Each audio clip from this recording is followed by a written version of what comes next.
Hello students, in last lecture we have discussed about some of the MCQs and concepts related to the MCQs of cell division. Today we are going to study and discuss some more concepts. Question number 1 is, what is the stage when chromosomes gets arranged on equatorial plane? Question number 1, what is the stage when chromosomes gets arranged at equatorial plane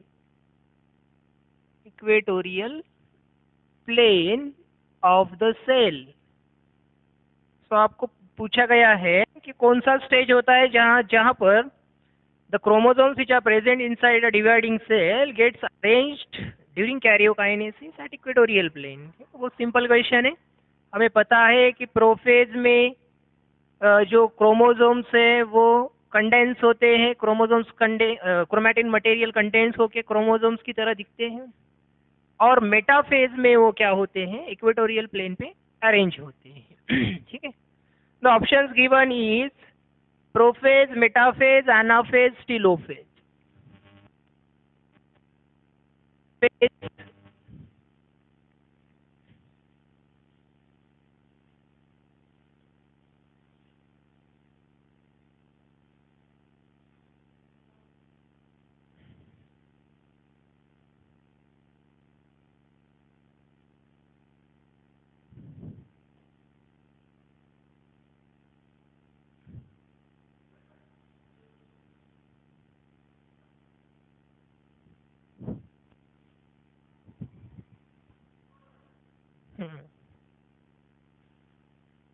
First option is prophase,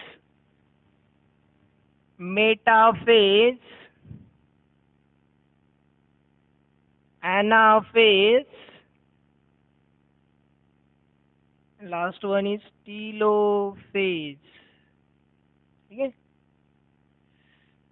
तो options जो दिए हैं prophase, metaphase, anaphase, telophase, हमें पता है कि metaphase में जो सेल होता है वो इस तरह से इक्वेटोरियल प्लेन पर इस तरह से क्रोमोसोम्स अरेंजमेंट दिखाता है. ठीक है, ये आपने देखा है. ठीक है, हमने स्टडी किया है. बहुत सिंपल क्वेश्चन था ये. Metaphase is the correct option.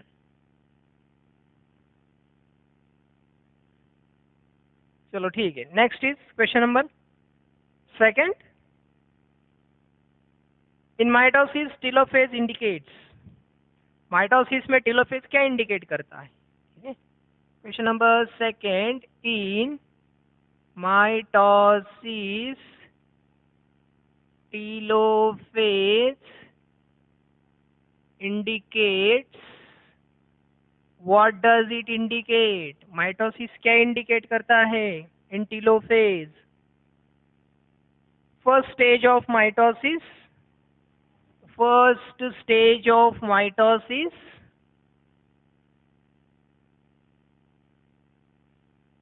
Second है second stage of mitosis. C option given is up stage of mitosis and end stage of mitosis. Up stage of mitosis. And D option given is end stage of mitosis. ठीक है. तो sequence हमें पता है कि mitosis में telophase जो होता है it is the end stage of karyokinesis. ठीक है. It is not first stage, second stage or up stage. It is the end stage of mitosis, or you can say karyokinesis. So option D is correct option. It is the end stage.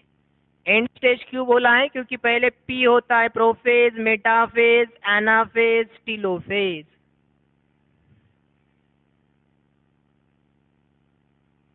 Question number 3. Question number 3 is, the sexual reproduction leads to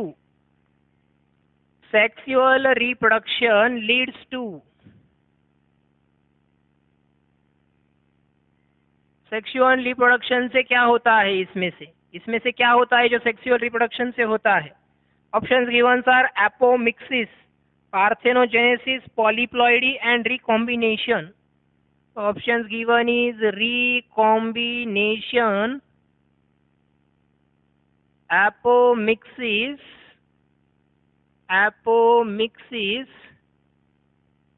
और C होता है. Next बता दिया है. It is parthenogenesis and polyploidy. Parthenogenesis and is polyploidy. ठीक है. Sexual reproduction leads to, sexual reproduction से क्या होता है? इसमें से रिकॉम्बिनेशन होता है या एपोमिक्सिस होता है, पार्थेनोजेनेसिस होता है या पॉलीप्लॉइडी होता है? क्या होता है इसमें से? तो देखो, सेक्सुअल रिप्रोडक्शन है मतलब गैमेट फॉर्मेशन है, और जब गैमेट फॉर्मेशन होता है तो गैमेट्स मिक्स होते हैं, मिक्स होके फिर रिकॉम्बिनेशन होता है, क्योंकि उसमें पैचिटीन होता है, तो जेनेटिक रिकॉम्बिनेशन होता है. एपोमिक्सिस का मतलब होता है, एपोमिक्सिस का मतलब होता है कि गैमेट तो बन गए हैं, ठीक है, but they does not mix with the another gametes. ठीक है, तो इसको बोलते हैं एपोमिक्सिस. पार्थेनोजेनेसिस का मतलब होता है कि ओवरी का development without fertilisation. Without fertilisation ovary से फ्रूट डेवलपमेंट होता है, that is parthenogenesis. Polyploidy, it is the changes in the chromosome number, यानी दो सेट से ज्यादा अगर क्रोमोसोम नंबर है तो उसको बोला जाता है पॉलीप्लॉइडी, मतलब ट्रिप्लॉइड, टेट्राप्लॉइड. ठीक है, इससे ज्यादा अगर क्रोमोसोम से तो इनको बोलते हैं पॉलीप्लॉइडी. सेक्सुअल रिप्रोडक्शन में रिकॉम्बिनेशन आता है, ठीक है, क्योंकि इसमें मिक्सिंग ऑफ गैमेट्स होता है, मिक्सिंग ऑफ गैमेट्स. तो मिक्सिंग ऑफ गैमेट्स की वजह से इसे रिकॉम्बिनेशन आता है. It is the characteristics of sexual reproduction. Question number 4. Question number 4 is synapsis is a characteristic of. Synapsis किसका characteristic है? Synapsis is a characteristic of dash. ठीक है, किसका characteristic है ये? So options given are देखो, ये सारे stages जो इसमें आएंगे, ये सारे stages आते हैं कैरियोकाइनेसिस 1 में. प्रोफेज 1 में जो स्टेजेस है उनके सारे नाम हैं लिप्टोटीन,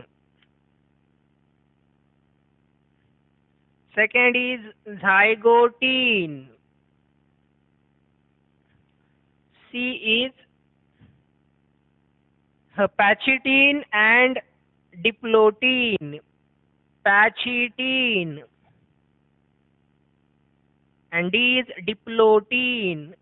तो इसको हमने इससे पहले लेक्चर में भी डिस्कस किया है कि 5 स्टेजेस होती है leptotene, zygotene, pachytene, diplotene, diakinesis. तो लिप्टोटीन में डिहाइड्रेशन ऑफ क्रोमोसोम्स होता है, क्रोमोसोम का डिहाइड्रेशन यहाँ पर होता है लिप्टोटीन में. जाइगोटीन में उनका पेयरिंग स्टार्ट होता है, उस पेयरिंग को ही हम बोलते हैं synapsis. Homologous chromosomes they starts to arrange in pairs, वो पेयर में इस तरह से अरेंज होते हैं. तो ये होमोलोगस क्रोमोसोम का जो ये पेयरिंग है, इस पेयरिंग को हम क्या कहते हैं? सिनेप्सिस. और ये होता है जाइगोटीन में. So zygotene is the correct answer of synapsis, is the characteristic of zygotene. Zygotene is the correct option. फिर इसके बाद देखते हैं हम नेक्स्ट क्वेश्चन, क्वेश्चन नंबर 5. ठीक है, जाइगोटीन ये क्या है? इसका करेक्ट आंसर है. जाइगोटीन में क्या होता है? सिनेप्सिस होता है. पैचिटीन में क्या होता है? रिकॉम्बिनेशन होता है. ठीक है. डिप्लोटीन में कयाज्मा विजिबल होता है, बट उसका कयाज्मा का ट्रांसलोकेशन होता है, यानी वो लोकेशन चेंज करता है कयाज्मा का डिप्लोटीन में. और डाइकाइनेसिस में टर्मिनलाइजेशन होता है.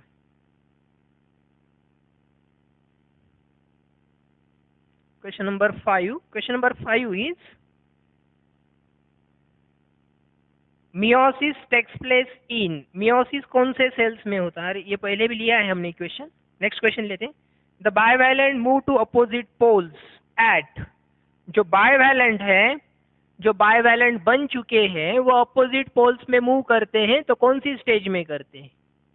the bivalence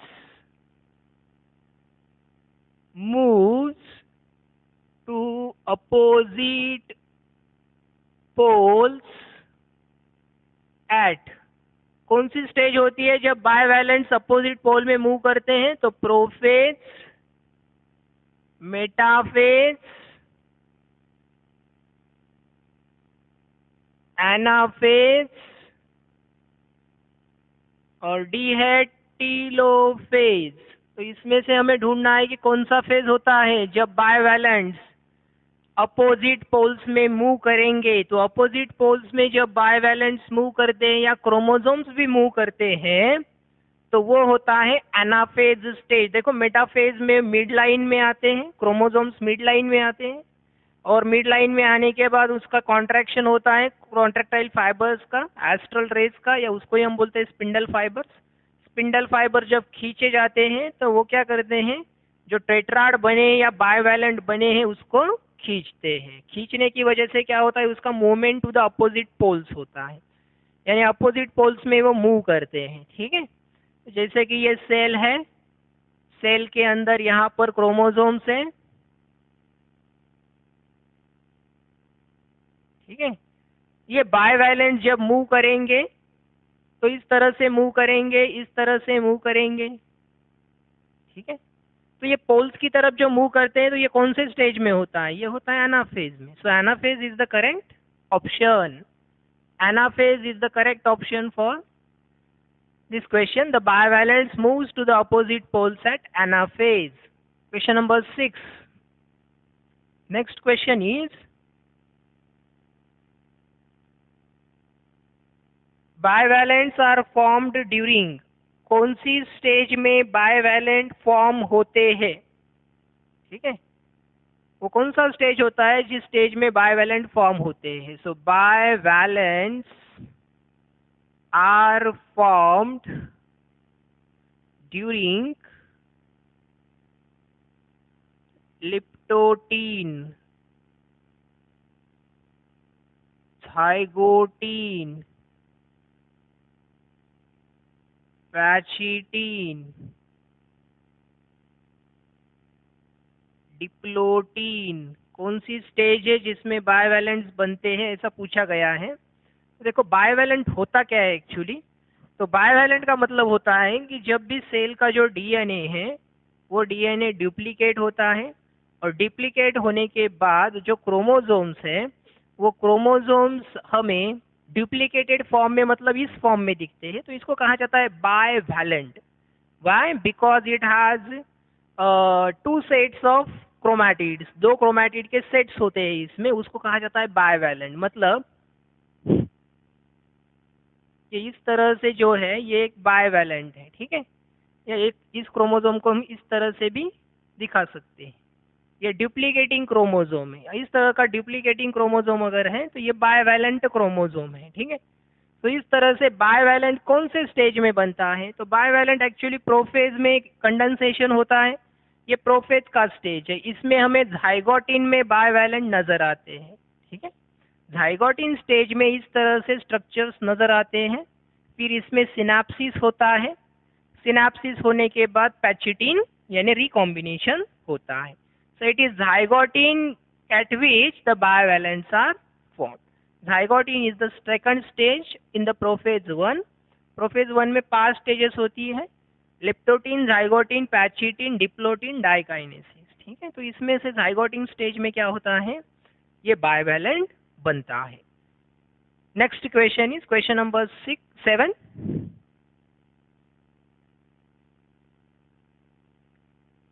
question number 7.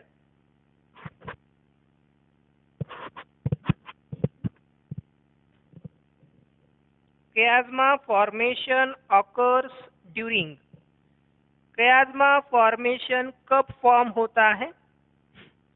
chiasma formation कब होता है? chiasma formation occurs during, occurs during कौन सी फेज में chiasma formation होता है? Options are leptotene, zygotene, leptotene, zygotene, pachytene, diplotene, diakinesis. So chiasma formation occurs during, chiasma कब फॉर्म होता है? अब कयाज्मा क्या है? तो कयाज्मा का मीनिंग होता है कि suppose this is a bivalent chromosome, ये एक क्रोमोजोम है, तो इसके साथ दूसरा क्रोमोजोम जो होता है इसका होमोलोगस पेयर, वो पैचिटीन में इसके साथ पेयर बनाता है, जिसको हम बोलते हैं, सॉरी, पेयरिंग होता है झाइगोटीन में। तो झाइगोटीन में पेयरिंग बनाता है और पैचिटीन की स्टार्टिंग में इस तरह से ये एक दूसरे को क्रॉस करते हैं। जब क्रॉस करते हैं तो ये जो क्रॉसिंग पॉइंट होता है इसको हम कहते हैं कयाज्मा। और ये जो कयाज्मा है ये पैचिटीन स्टेज में नजर आता है। सो एट पैचिटीन स्टेज ये कयाज्मा नजर आएगा, फिर इसमें एक्सचेंज भी पैचिटीन स्टेज में ही होगा। सो ये जो क्रॉसिंग पॉइंट है, जो क्रॉसिंग ओवर हुआ है वहां पर, जो क्रॉसिंग पॉइंट है, इसको कयाज्मा या अटैचमेंट पॉइंट कहा जाता है। पूछा गया है कि कयाज्मा फॉर्मेशन कब होता है, तो मैंने जैसे आपको बताया कि पैचिटीन में हमें ये कयाज्मा फॉर्मेशन नजर आता है। क्रोमोसोम्स नजदीक आते हैं वो होता है झाइगोटीन में, बट अटैचमेंट दिखाई देता है पैचिटीन में। So formation of this chiasma occurs in pachytene, so pachytene is the correct option. Let us take the next question, question number 8.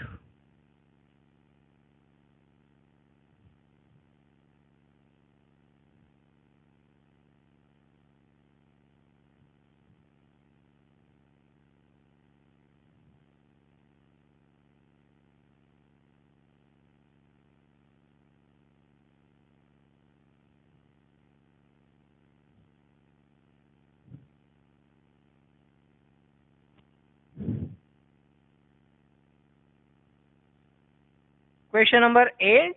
Next question is the exchange of genetic material between chromatids of paired homologous chromosomes during first meiotic division is called. तो उसको हम क्या कहते हैं? जो genetic material का exchange होता है, जो रिकॉम्बिनेशन होता है, उसको हम क्या कहते हैं, ऐसा पूछा गया है। तो genetic recombination, genetic exchange, crossing over, ये सारी जो टर्म्स है ये कॉमन टर्म्स है, मतलब सेम प्रोसेस को ये टर्म्स दी गई है। Crossing over, genetic exchange, genetic recombination, इन सब का मीनिंग क्या होता है? एक ही होता है। और ये कब होता है? पैचिटीन स्टेज में होता है। अभी बताया मैंने, जेनेटिक रिकॉम्बिनेशन पैचिटीन स्टेज में होता है। तो हमें पूछा गया है कि genetic exchange of genetic material between chromatids, the exchange of genetic material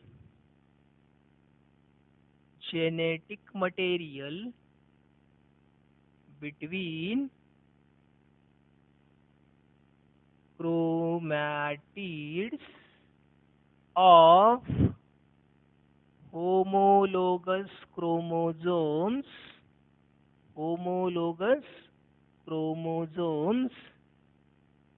non-sister chromatids of homologous chromosomes during first meiotic division. During first meiotic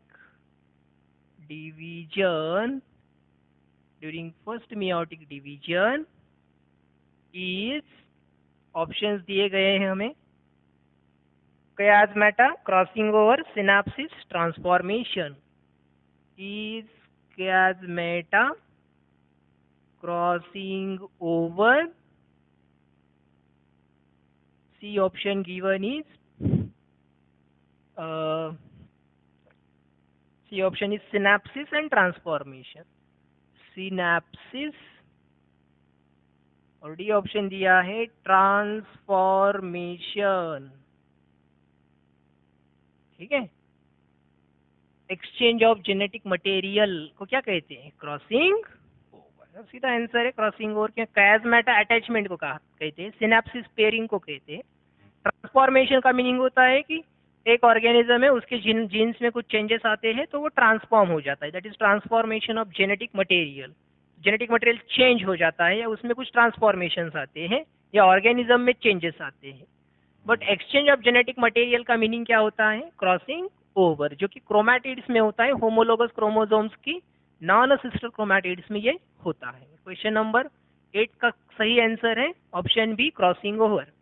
question number 9, next question is question number 9, that is the separation of homologous chromosomes during meiosis occurs at, जो homologous chromosomes है उनका separation कौन सी phase में होता है? Separation of chromosomes, homologous chromosomes. So separation of homologous chromosomes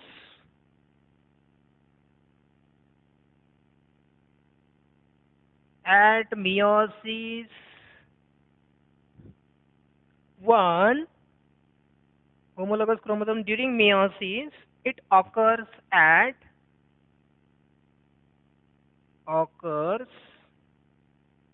कौन से फेज में होता है ये? तो ए ऑप्शन दिया गया है हमें, मियोसिस 1, एनाफेज 2, मेटाफेज 2, एनाफेज 1। ठीक है, metaphase 1,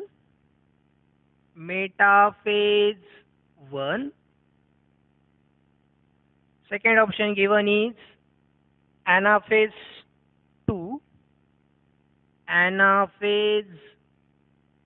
2, C option is anaphase 1 and D option is metaphase second।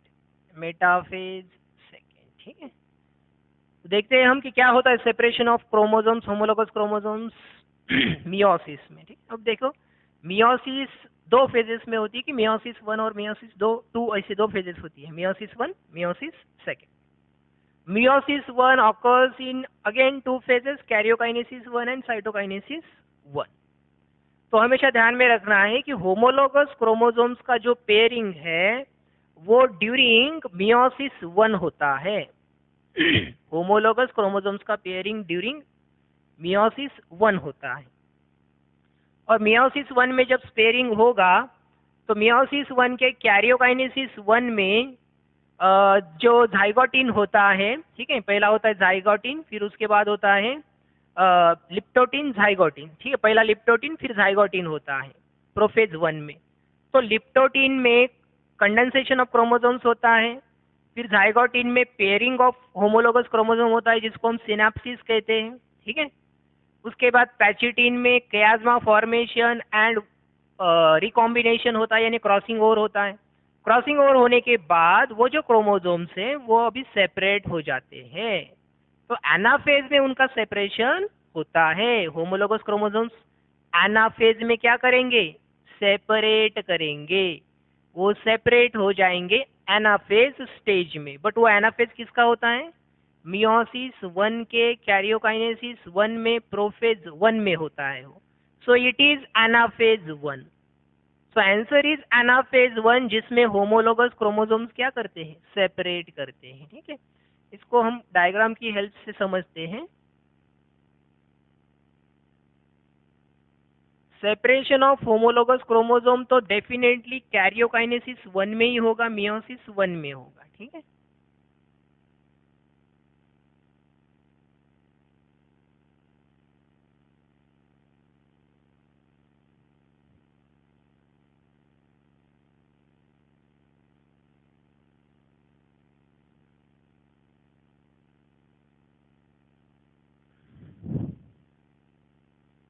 Chromosome का जो सेपरेशन है, देखो जाइगोटिन में हमें क्रोमोसोम्स इस तरह से नजर आते हैं। ठीक है, जाइगोटिन में क्या होता है, क्रोमोसोम्स कुछ इस तरह से नजर आते हैं। फिर इसके बाद क्या होगा, मतलब ये 4 इस तरह से क्रोमोसोम है, डुप्लीकेटेड क्रोमोसोम ही ये जाइगोटिन में होता है। जाइगोटिन मतलब प्रोफेज का ये पार्ट होता है। ठीक है, प्रोफेज का ही ये क्या होता है? पार्ट होता है जाइगोटिन। ठीक है, तो जाइगोटिन में कुछ इस तरह से नजर आते हैं। रिकॉम्बिनेशन हमें पता है कि पैचिटिन में रिकॉम्बिनेशन होता है, मतलब ये इस तरह से एक दूसरे के साथ मिक्स हो जाते हैं। पैचिटिन के बाद डिप्लोटिन डाइकाइनेसिस होता है, जब उसका सेपरेशन भी होता है, बट वो पोल्स की तरफ सेपरेट नहीं होते, बट सेपरेशन होता है। तो ये सारी प्रोफेज 1 में होता है, प्रोफेज 1 में। प्रोफेज के बाद मेटाफेज होता है। मेटाफेज में सारे जो क्रोमोसोम्स है वो इक्वेटोरियल प्लेन पे आ जाते हैं, दैट इज मेटाफेज 1।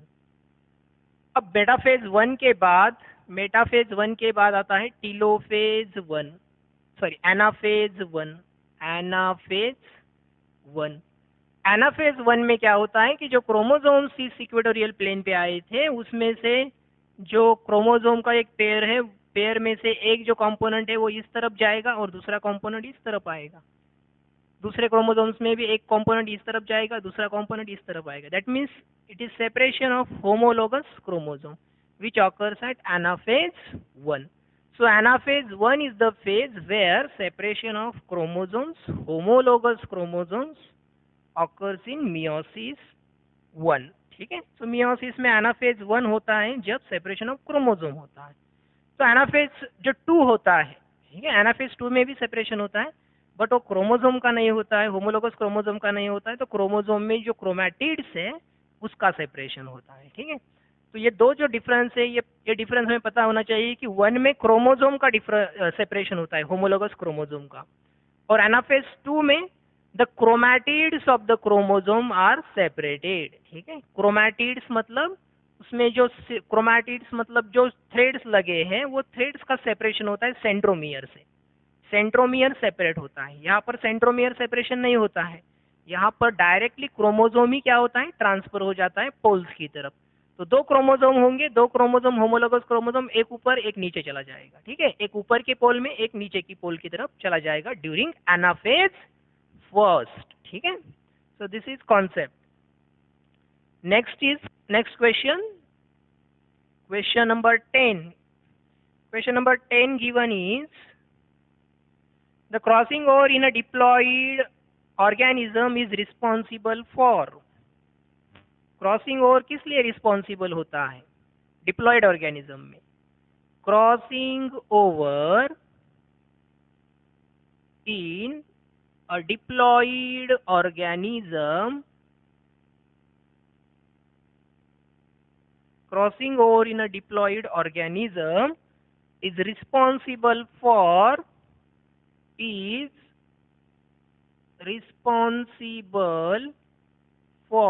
किस लिए रिस्पॉन्सिबल होता है? Options given are dominance of genes, linkage between genes, segregation of alleles. ठीक है, dominance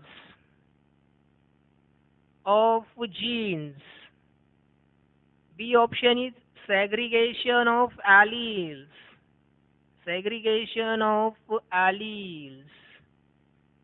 Then C option given is linkage between genes, gene linkage, linkage between genes,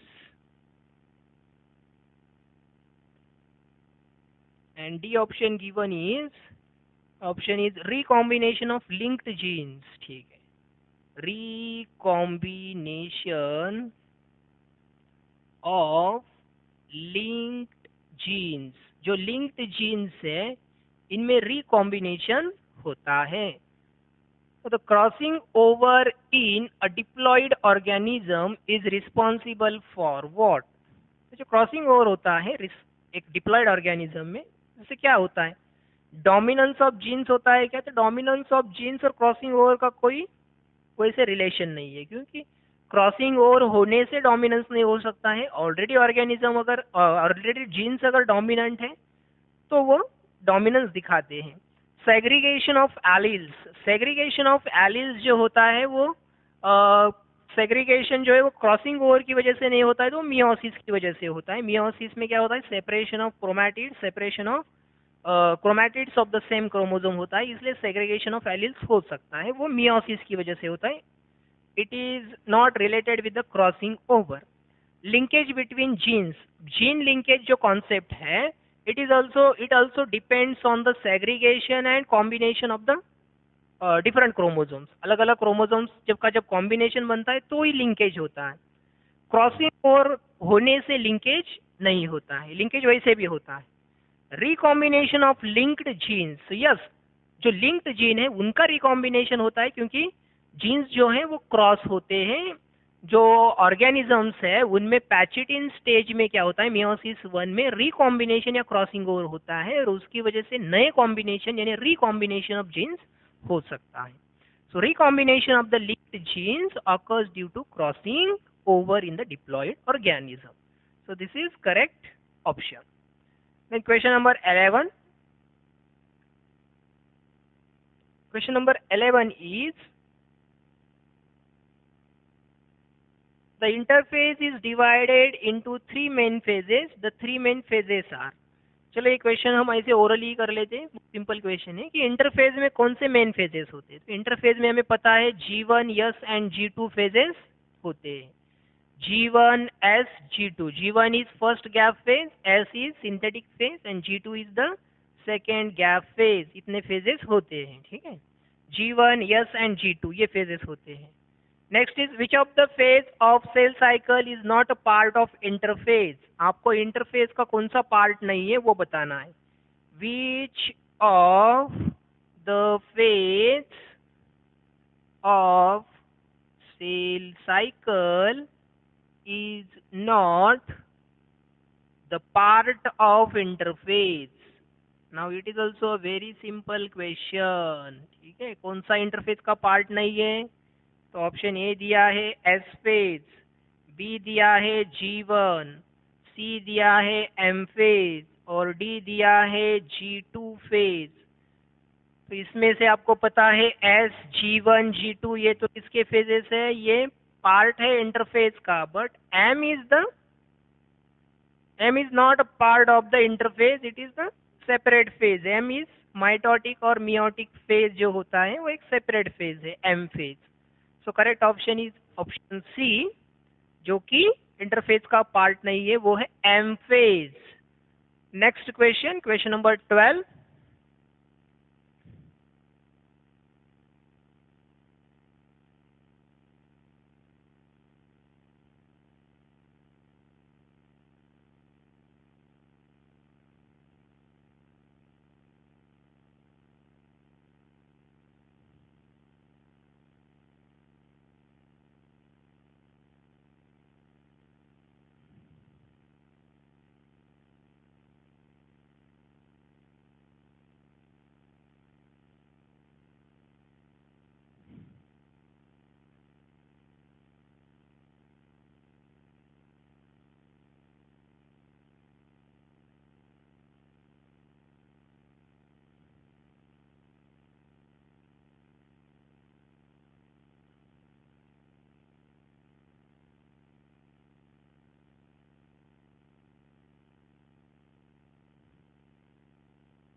Question number 12.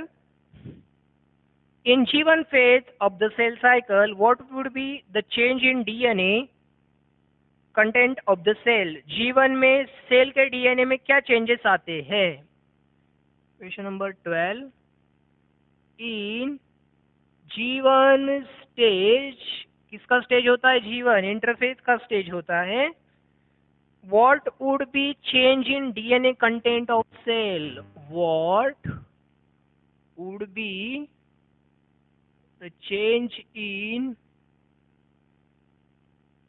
DNA content of सेल. Cell के DNA content में क्या changes आते हैं? तो G1 में तो कुछ चेंजेस आने के चांसेस है ही नहीं, क्योंकि यस में चेंजेस आते हैं. ठीक है, ऑप्शन देखेंगे. DNA content increases to double,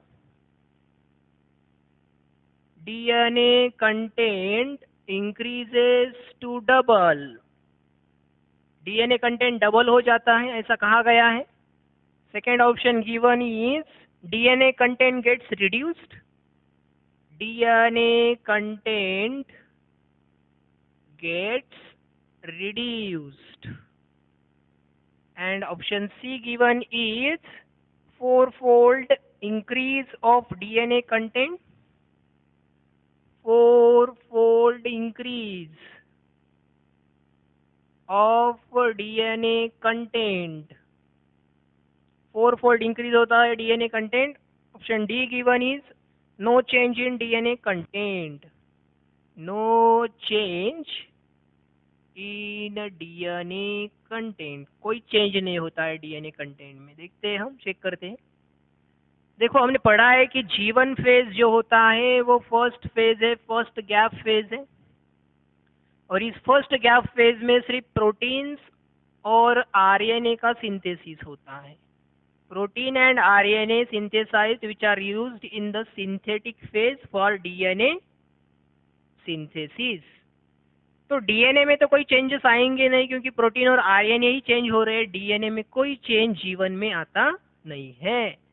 S में डीएनए का कंटेंट डबल हो जाता है, ठीक है। So DNA content increases to double, it is not possible.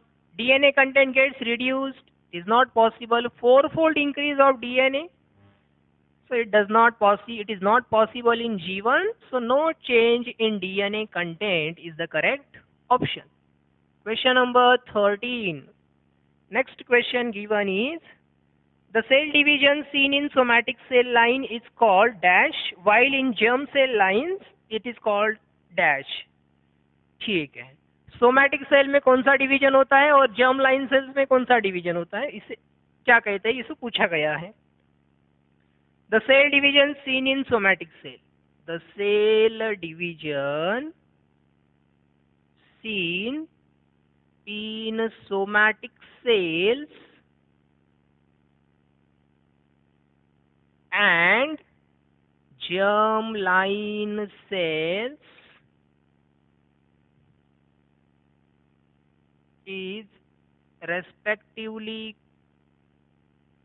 called dash and dash. क्या कहते हैं इसको, तो इसके ऑप्शंस हमें दिए गए हैं, meiosis, mitosis, meiosis, mitosis.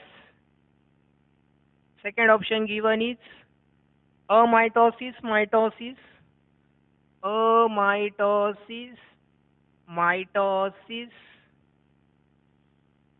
C option given is mitosis, meiosis, mitosis, meiosis, and option D given is meiosis, amitosis। तो कौन सा डिवीजन होता है वो पूछा गया है, ठीक है। देखो यहाँ पर बहुत सिंपल क्वेश्चन है, सोमैटिक सेल में डिवीजन कौन सा होता है, तो डेफिनेटली सोमैटिक सेल में माइटोसिस होता है। बॉडी सेल्स में कौन सा डिवीजन होता है, माइटोसिस। और जर्मलाइन सेल्स में कौन सा डिवीजन होता है, मियोसिस। तो अगर ये ऑप्शन में दिए गए हमें इसी सीक्वेंस से माइटोसिस एंड मियोसिस, तो वो करेक्ट है। मियोसिस माइटोसिस दिया है, इनकरेक्ट है। अमाइटोसिस दिया है, इनकरेक्ट है। माइटोसिस मियोसिस यहाँ पर हमें दिया है, तो ये करेक्ट ऑप्शन है। मियोसिस दिया है यहाँ पर पहले, ये गलत है। So mitosis and meiosis occurs in the somatic cell and germline cells respectively. Somatic cell means diploid body cells जिसमें माइटोसिस होता है, सिमिलर टाइप के सेल्स बनते हैं। Germline cells means terminal epithelial cells जो कि डिप्लॉयड ही होते हैं, बट इनमें मियोसिस होके हैप्लॉयड गैमेट्स बनते हैं। तो हैप्लॉयड गैमेट बनाना है तो डेफिनेटली मियोसिस होना चाहिए, मियोसिस के सिवा हैप्लॉयड गैमेट्स बन नहीं सकते। Correct option is option C, mitosis and meiosis, ठीक है। चलो नेक्स्ट क्वेश्चन है, question number 14।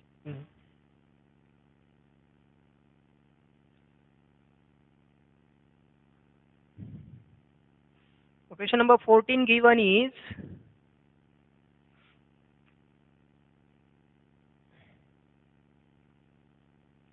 cell cycle of an ordinary animal cell। हमारे पास सेल साइकिल एक एनिमल सेल में कैसे होता है उसके बारे में क्वेश्चन पूछा है, और लिख देता हूँ।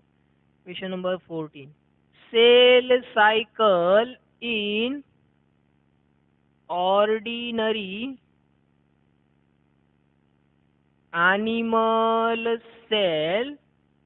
तो नीचे हमें कुछ ऑप्शंस दिए गए हैं, वो हमें इंडिकेट करते हैं कि कौन सा उसमें से एनिमल सेल दिखाई देता है, कौन सा डिवीजन एनिमल सेल में होता है।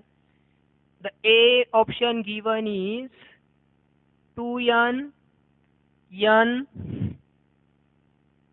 माइटोसिस से n, फर्टिलाइजेशन से 2n, माइटोसिस से n, फर्टिलाइजेशन से 2n, फर्टिलाइजेशन से 2n सेल बनता है। और फिर मियोसिस से 2n, मियोसिस होके 2n। ये सब हमारे ऑप्शंस दिए गए हैं, इसमें से हमें चूज करना है correct option.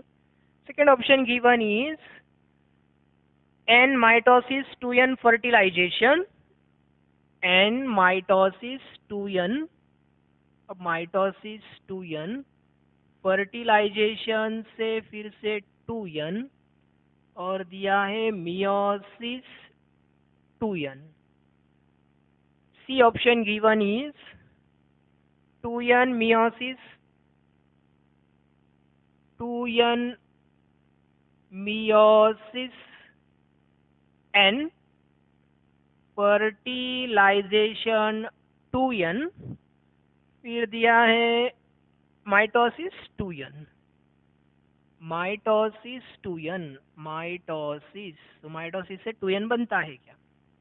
D option given is 2n fertilisation n mitosis, 2n से n यहाँ पर फर्टिलाइजेशन, फिर 2n mitosis and then meiosis 2n। तो इस तरह से ऑप्शंस हमें दिए गए, हमें चेक करना है। देखो जब भी माइटोसिस होता है, सपोज 2n सेल में अगर माइटोसिस होता है तो ऑफ कोर्स क्या बनेंगे, 2n टाइप के सेल्स ही बनेंगे, सिमिलर टाइप के सेल बनेंगे, 2n सेल्स ही बनेंगे, सेम सेल्स। जब भी 2n में मियोसिस होता है तो ऑफ कोर्स हैप्लॉइड सेल ही बनेंगे। कितने हैप्लॉइड बनते हैं? 4 हैप्लॉइड सेल बनेंगे फाइनली। और जब फर्टिलाइजेशन होता है, n में जब फर्टिलाइजेशन होगा तो उसमें 2n बनेगा, क्योंकि दूसरा एक n इसमें आएगा ना फर्टिलाइजेशन में, ठीक है। तो फर्टिलाइजेशन में ऑलवेज डिप्लॉइड बन जाता है, मियोसिस में हैप्लॉइड सेल्स बनते हैं, माइटोसिस में सिमिलर टाइप्स के डिप्लॉइड सेल्स बनते हैं। तो इसमें देखना है हमें कि 2n माइटोसिस होने के बाद n बनेगा क्या? तो यहाँ पर ये गलत हो जाता है, क्योंकि ये 2n बनना चाहिए, ठीक है, 2n बनना चाहिए। फिर यहाँ पर बी ऑप्शन दिया है कि हैप्लॉइड सेल है, n है, माइटोसिस हुआ तो 2n बनेगा क्या? तो यहाँ पर n ही होना चाहिए, माइटोसिस से 2n नहीं हो सकता। तो दिस इज ऑल्सो इनकरेक्ट। आगे भी चेक कर सकते हैं हम, आगे भी दिया है क्या गलत सही। तो 2n का फर्टिलाइजेशन होने के बाद 4n आना चाहिए फिर यहाँ पर, तो ये गलत हो जाता है। फिर दिया है 2n का मियोसिस होने के बाद n बनता है, तो 2n का मियोसिस होने के बाद n बनता है, ये करेक्ट है। n का फर्टिलाइजेशन होने के बाद 2n बनता है, तो n का फर्टिलाइजेशन होने के बाद 2n बनता है, ये भी करेक्ट है। 2n में माइटोसिस होगा तो 2n बनेगा, सो यस 2n में माइटोसिस होगा तो डेफिनेटली 2n बनेगा, तो ये करेक्ट है, यानी 2 सेट्स ऑफ क्रोमोसोम्स होंगे, ठीक है, ये करेक्ट ऑप्शन है। डी ऑप्शन चेक कर लेते हैं कि 2n है हमारे पास, फर्टिलाइजेशन होने के बाद n बनता है, तो एक्चुअली फर्टिलाइजेशन होने के बाद जब n बनेगा तो ये मियोसिस होना चाहिए, फर्टिलाइजेशन होने के बाद n नहीं बन सकता है, क्योंकि ये 2n है, फर्टिलाइजेशन से 4n बनना चाहिए, तो ये हाफ हो गया है, तो this is also incorrect. So option C is correct. Cell cycle in an ordinary animal cell, it looks like this. 2n का n होता है मियोसिस से, यानी गैमेट बनता है, गैमेट का फर्टिलाइजेशन होके सेल बनता है, डिप्लॉइड सेल, और ये डेवलप करके एक ऑर्गेनिज्म बनाता है। So this is about the cell cycle and related concepts. हमने सेल साइकिल, डिवीजन के बहुत से क्वेश्चंस, वैरायटी ऑफ क्वेश्चंस को देखा है, यहाँ पर बहुत से कॉन्सेप्ट्स हमने इससे रिलेटेड यहाँ पर डिस्कस किए हैं, ओके।